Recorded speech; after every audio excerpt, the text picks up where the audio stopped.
Good evening, everyone, and welcome to the 2014 CLax Draft Preview Google Hangout. My name is Rob Deal. I'll be your host this evening. Joining me tonight are two gentlemen who have become very well known around CLax for providing us with the incredible coverage that you see through our live streaming over the past few seasons.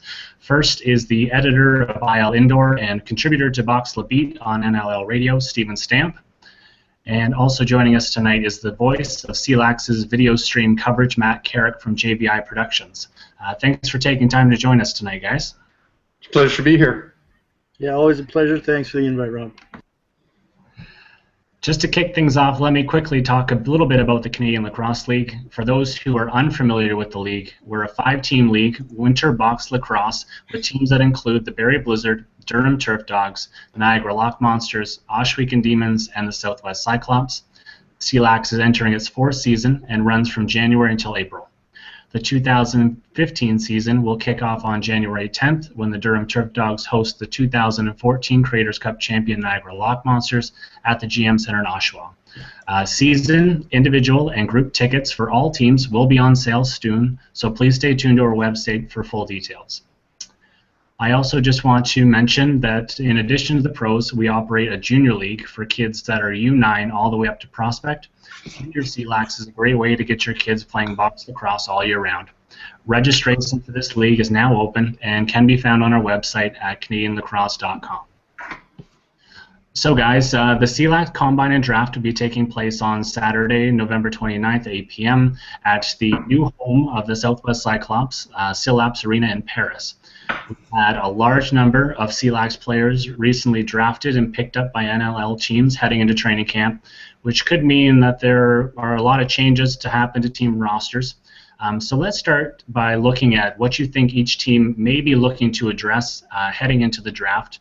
And why don't we kick it off with the Creators Cup champions, 2014 Niagara Lock Monsters. They've got a handful of players that are in NLL camps right now, and most recently I saw Mitch Dumont added to that list, signing a contract with Rochester. So let's start with Stephen. Heading into the draft, what are some areas that the Lock Monsters might be looking at? Well, I think the big thing for Niagara that jumps out at you is the top goalie from last year, David DeRuccio, who had a fantastic season, went on and played for Peterborough as the 3rd goalie in Major Series Lacrosse in the summer, got some great experience there. He's in Buffalo. He will be in Buffalo with their camp, and I fully expect him to make that team as the backup goalie to Anthony Cosmo, which means there's a huge hole for Niagara, depending. Now, the thing is, you look back the year before, Connor Danko was the goalie of the year. Will Danko be back? He didn't play this past summer, which makes it interesting. Makes you wonder, will he be around? Is he playing? Is he sharp? There are a lot of goalies who are registering for the draft or combine, so I think that's going to be a big issue for them. And Graham Crowley was also a strong netminder. Any time that they called on him, he always looked ready to go. So you're right, the job could be wide open, but there's some solid talent that's there as well. You mentioned Buffalo, and another piece of that puzzle is Corey Fowler, who's in camp there. So is that a possible hit to the Lock Monsters offense there? Well, it's a huge hit if he makes the Buffalo squad. Of course, it's a lot of spots very up in the air. Most of the National Lacrosse League teams, because there are only 9 teams in the league now, the rosters are very deep. It's very challenging for anyone to earn a spot on the National Lacrosse League teams. But Corey Fowler is such a talented young player, and he's a guy that every league he goes into, he faces the same challenge, which is he's a small guy. You wonder if he's going to be able to handle the physical play, but he certainly stepped up in CLax and was much better, much quicker than I thought he would be in terms of being able to deal with that, the physical side of it, and he's played in Major Series and done a great job there as well. So I think he's got a real shot in Buffalo at earning a spot, and if he does, then all of a sudden Niagara's got to look to replace the offense. But they are very much a team that had a lot of guys who can contribute. I think the thing with Niagara is they have a lot of players who can step up and do more than they did last year. I think Dylan Lord didn't have his best offensive season. I think Brad Favero will have a more complete season. I think they've got guys like Jordy Deredick who can step up and play a bigger role if needed. I know, Matt, that we lost you for a minute there, but just looking quickly at the Lock Monsters heading into the draft, what are your thoughts on areas that they might be looking to address? Yeah, I caught the end of that conversation there. Obviously, losing Corey Fowler, that's huge for them. A guy that sort of in transition, he's the guy that really set things up. The chemistry that he had with Andrew Potter, it'll be interesting to see what Potter can do without Fowler. And if they've got somebody else that he can gain chemistry with in camp. I know Brad Favero on the power play, you talked about him having to step up. Maybe he's that guy. He's on the other side, but maybe those two can connect. Obviously, Dave DeRuscio as well.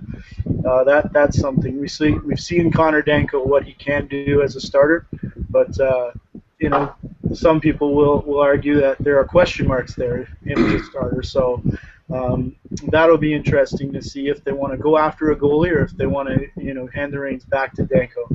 Other than that, I think that their base is there where the guys that play for the Lock Monsters play for St. Catharines in the summer as well. So there is some familiarity and guys who play together. And do they want to get the complementary pieces, or do they want to go after guys who will be stars and take over those star roles, or do they want to, I think as Stamp said, turn to guys and say, look, it's your turn now to have a big season. The other thing we haven't talked about, I think, is Matt Atwood taking over as head coach. He's going to maybe have his own schemes and do things maybe a bit differently than Jeff Dowling, and that'll be interesting to see how that plays out. So I think there are question marks, but they are the champs, and they're the champs for a reason.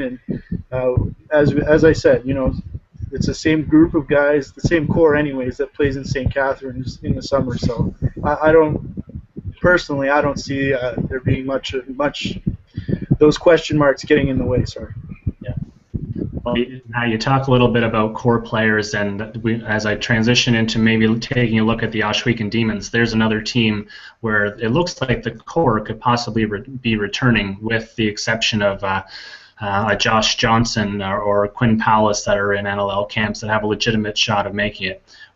If you're the Demons, how are you approaching this season heading into the draft? I'm approaching it quite confidently, to be honest with you. The one thing they haven't lost is goaltending, which that's the thing that I think is the biggest for a team like the Lock Monsters, and the two of them went back and forth all season last year. So you're looking at Jake Henhock, I think, being the guy, so we can again another coaching change as Mouse Henry comes back. He's the guy that led the Ironmen to the championship. And let's not forget, there's a bunch of Iroquois Ironmen on the sidelines waiting for their opportunity too. So the pool is deep for the Demons, and it's just a matter of what the feel is in camp, and again the chemistry that they want to create there. And I think they should be pretty well off. They are missing, like you said, Josh Johnson, Quinn Palace. And I think I heard Wayne Van Every signed somewhere as well to enter camp, so that would be a huge loss if he wasn't there. But like I said, it's a really deep pool, and I don't think they really have much to worry about. Chris Atwood will be back. He's obviously the glue that holds that together offensively, anyways. And as far as those two are concerned, I don't think there's many of the question marks that would get in the way of having a successful season. So one team that made a lot of noise near the end of last season was obviously the Barrie Blizzard. Now that said, there were a number of their key members that are entering NLL training camps right now. So Stamp, taking a look at the Blizzard, there's possibly some holes to fill. What do you think they're looking at heading into the draft? Well, the big thing for them, obviously, they've got a few defensive players who are off at camps. Colin Boucher has signed a 2-year contract with the Colorado Mammoth, and when a team signs somebody to a 2-year contract, it's a pretty good indication that they feel they're ready to play in the league and stick around. He had a tremendous summer again with Six Nations Chiefs. You've got Johnny Ray out in Vancouver. You've also got Mark White has signed with the Toronto Rock, and now that's a very deep team with the additions they've made in the off season. But you're looking at a team that that has some gaps. I think the key for them is they're going to have a lot of confidence coming into this season based on how the last half of last year went. I mean, they can look at the playoffs last year and say, hey, we lost by 1 goal in the playoffs to the Creators Cup champions. I think Barrie's going to feel pretty good about themselves going forward. Adding Travis Gibbons was huge for them. That's I mean, he had such a huge impact on that team when he arrived, and really, that trade seemed to make a big difference to the team as a whole. It impacted a lot of other people. Actually, Wenster Green is another guy who's off in Vancouver's camp and signed a 2-year contract, and so they will have a lot of holes to fill. And I think the draft is going to be very important for them. One thing with Barrie also is their goaltenders. If Angus Dineley is back, obviously he gives them some stability, but I haven't heard. I don't think he played in the summer in the box game. He was certainly a candidate for Canada's national field lacrosse team. But their goaltenders, Scotty Comer and Derek Collins, both very veteran, aka older goaltenders. Do they look to bring in a young goaltender to kind of fill things in and develop somebody and be prepared for when those guys decide they're not going to play anymore? So Matt, what's your take on Barrie as they head into into training camp or into the draft? Spots you think are a bit of a hole that they might need to fill? Yeah, I think I said before. Niagara and Oswego, I think that they have holes, but they're not concerned. This is the team that does concern me because they came into the playoffs so strong last year, and the way that their franchise had gone up to that point, it sort of looked like stuff was starting to happen in Barrie, and now it looks like the wheels could fall off here. But as Stamp said, Travis Gibbons, AJ Masson is there as well.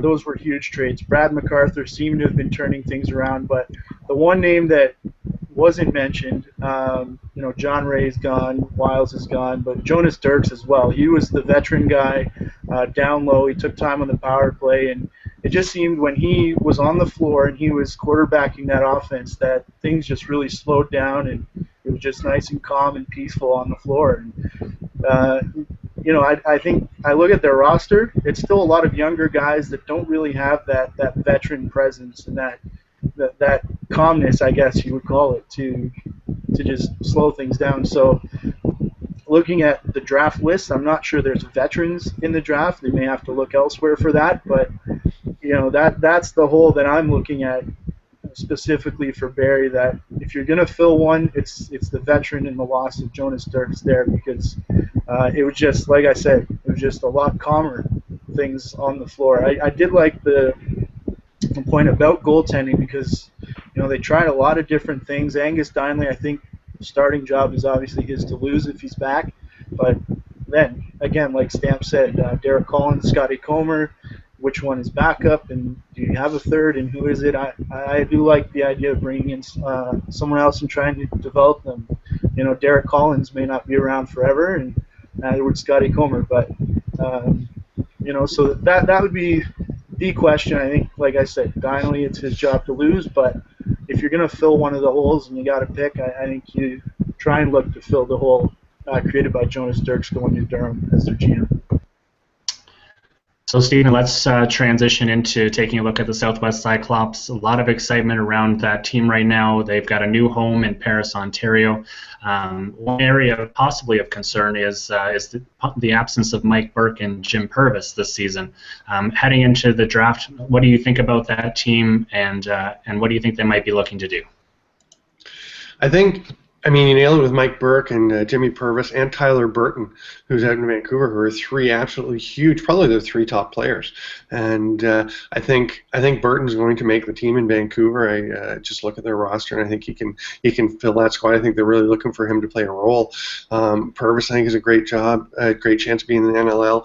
I think Mike Burke has a good shot in New England. I think he could really be a part of their offense. So those are 3 big gaps for a team, that had a pretty decent season. Only won a couple of games that were very competitive.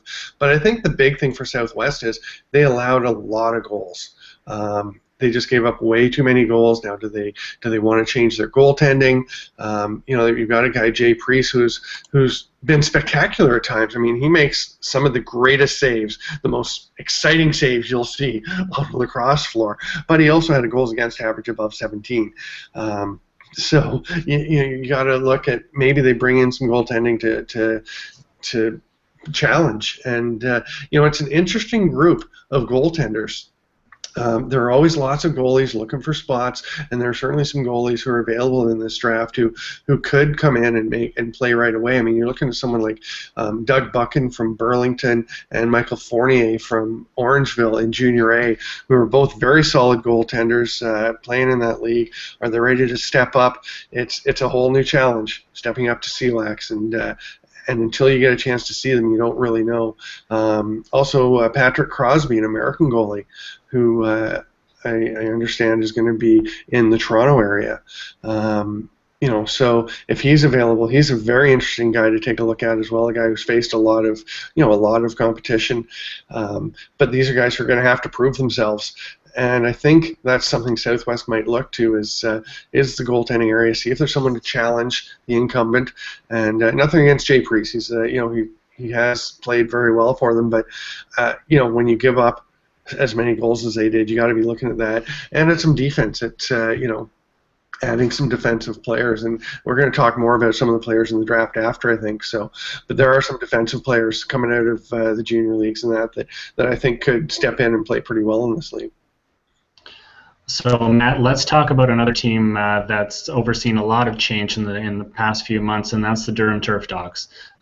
You mentioned Jonas Dirks earlier in Barrie. He's transitioned to the GM role in Durham, and a new head coach in Matt Giles. Obviously, they're looking to improve on last season. What do you think they're going to be looking to do heading into the season? Well, I think for Durham as well, Stan mentioned earlier with Niagara, there's a lot of guys on that team that maybe didn't have their best seasons. I look at Durham, and you could say the same thing. A lot was expected of guys like John St. John, Dylan Goddard, and they're the young crop that I think it's their season now. And Scott DiFrancesco last season was probably a disappointing year for him. Nick Rasby, who put up huge numbers in the first couple of years and then not sure what happened. It was really a case of two different Durham teams last year, I think. The team with Gavin Prout and the team without it. And the big, I guess, problem would be that Gavin Prout probably isn't going to be available this year.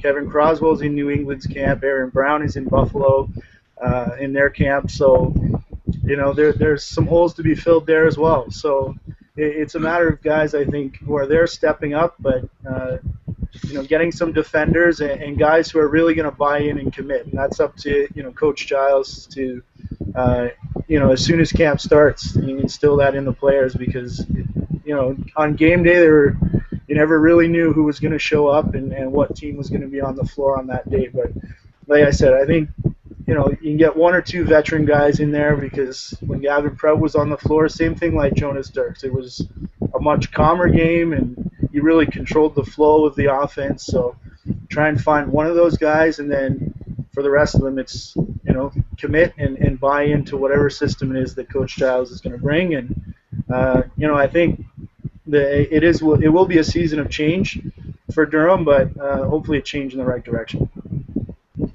Two other games that may be gone this year are Diachenko and Hopcroft. Stamp, what are your thoughts on what the Turf Dogs might be looking to do this year?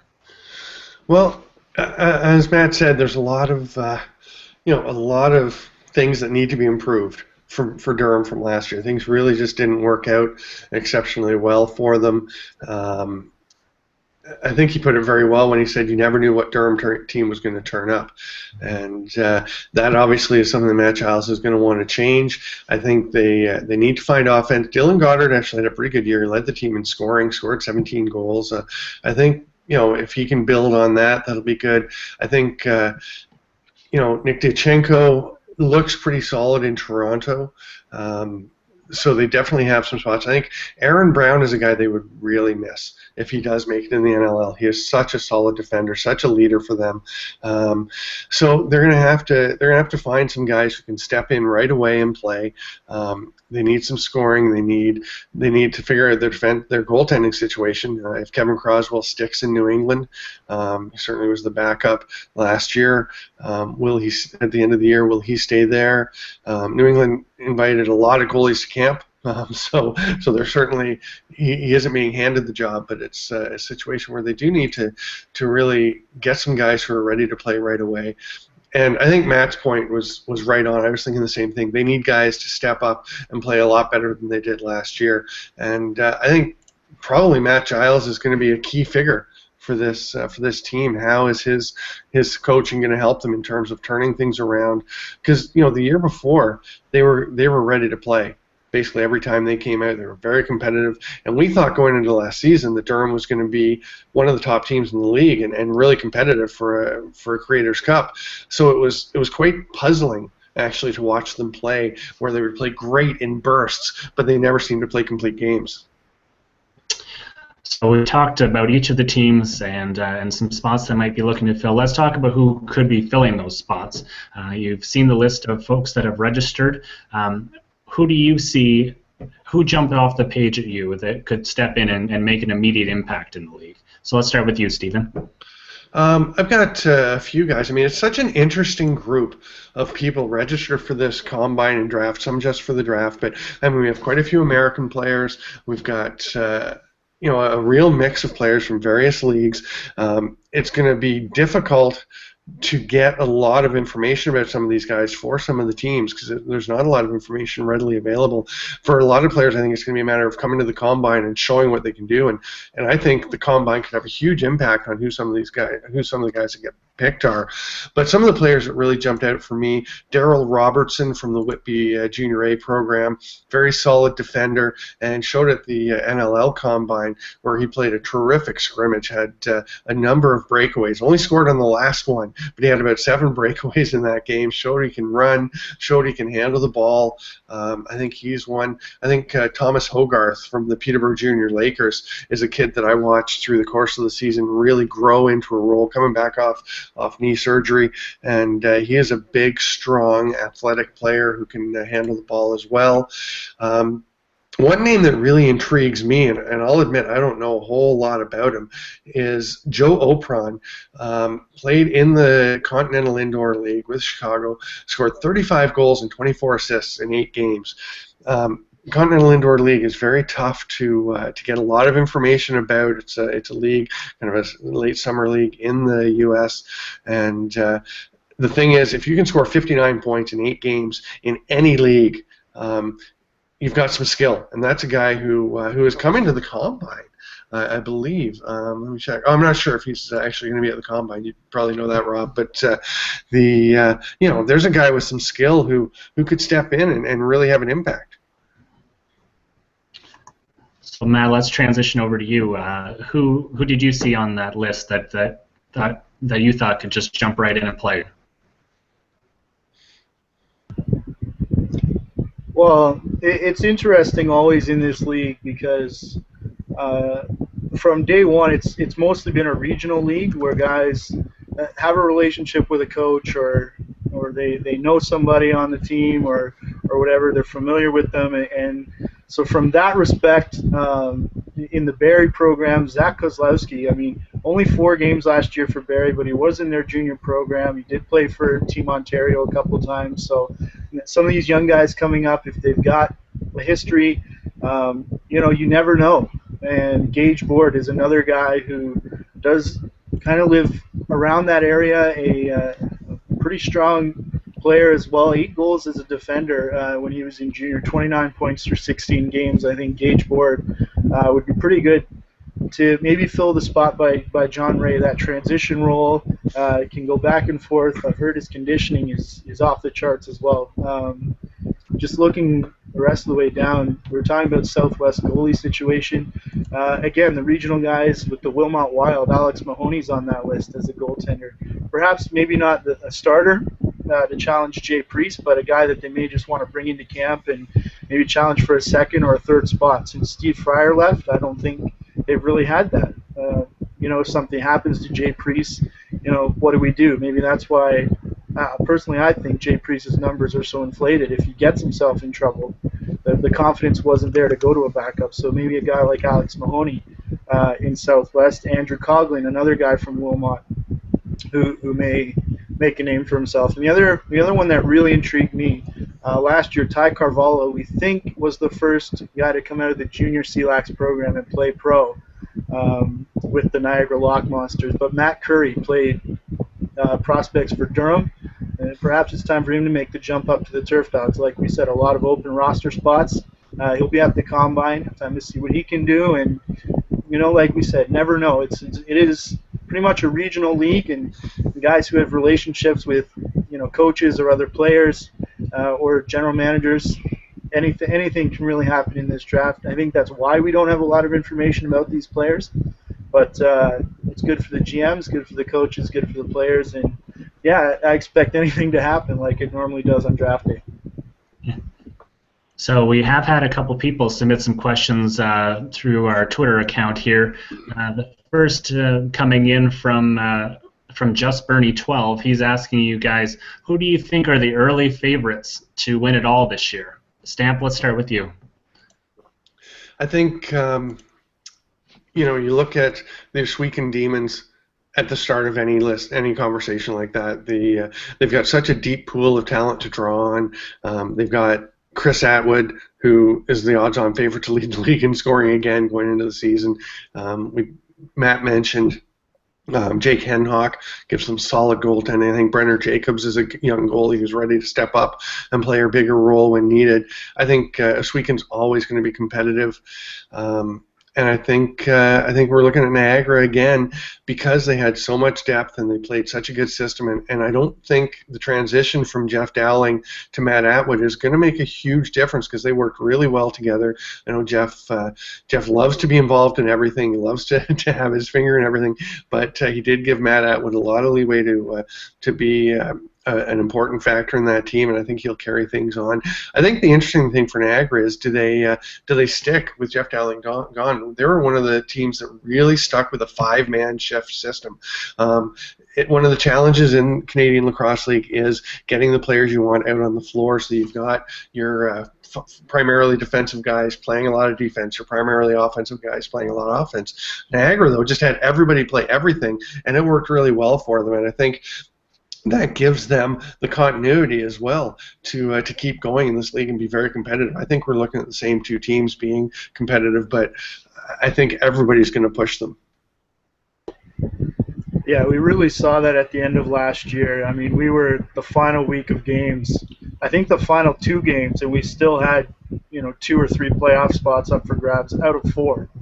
And so that right there just tells you how we're before the draft asking us to pick favorites. I don't know if that's fair, but I think I'm with you. You can't have this conversation without talking about Oswego and Niagara, of course.